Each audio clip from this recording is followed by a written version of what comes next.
اور اسی طرح سے we have to understand the traps of shaitan. You know, the amazing thing about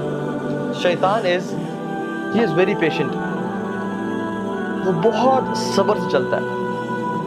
آہستہ آہستہ آہستہ آہستہ آہستہ آپ کو لیتا جاتا ہے، حتیٰ کہ آپ وہ ایکشن ہم لوگ کر دیتے ہیں۔ شروع میں نہیں کہے گا کہ کسی کے پاس شیطان رکھے، نہیں کہے کہ بات سنو نماز نہ پڑھو، بات سنو زنا کرو، کبھی نہیں کہے گا۔ کیا بولے گا کہ ٹھیک ہے نماز پڑھ لو، اچھی بات ہے، بہت لازم پڑھنی ہے، نماز نہیں چھوڑ سکتے ہو، لیکن ابھی تو 3 گھنٹے پڑھے نماز کی قضا ہونے،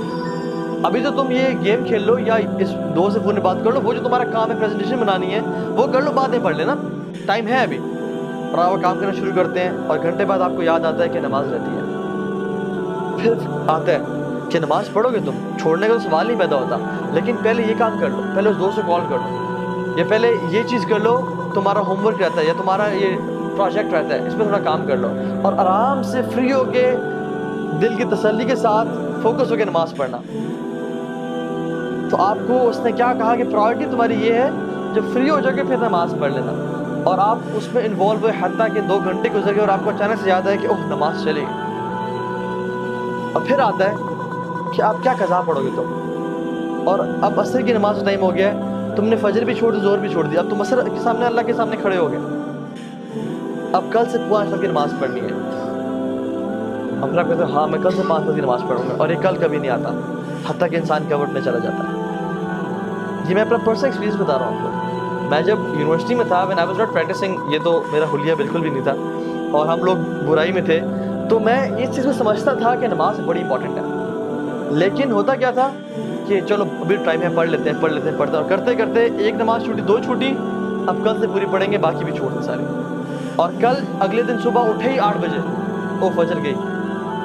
اور جب فجر گئی تو پھر اب کل سے 5 وقت کی پڑھیں گے۔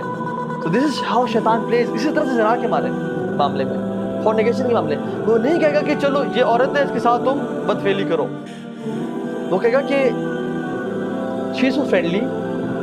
اور کتنا برا لگے گا کہ تم اتنے روڈ بن کے رہو اس کے سامنے، اور کسی کا دل دکھانا کوئی اچھی بات ہے، تو اسے حال چال تو پوچھو، صرف کام کی بات، یہ تو بدتمیزی ہے۔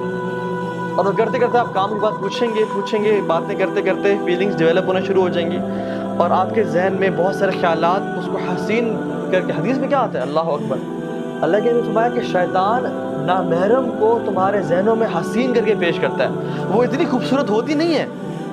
جتنی وہ خوبصورت کر کے تمہارے سامنے پیش کرتا ہے،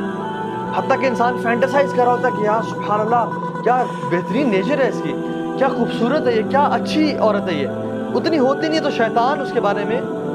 وہ کر رہا ہوتا ہے، حتیٰ کہ آپ کے دل میں اس کے لیے پیار محبت ڈیولپ ہو جاتا ہے، and you die to meet her, اور جب آپ میٹنگ کرنے جاتے ہیں تو آپ کو نہیں کہتے تم نے تو یہ چیز ذہن میں نہیں ہوتی کہ تم نے اس کے ساتھ برا گناہ کرنا ہے، بس ہوتا ہے کہ we'll just meet, I'll just see her, I'll maybe propose her or something،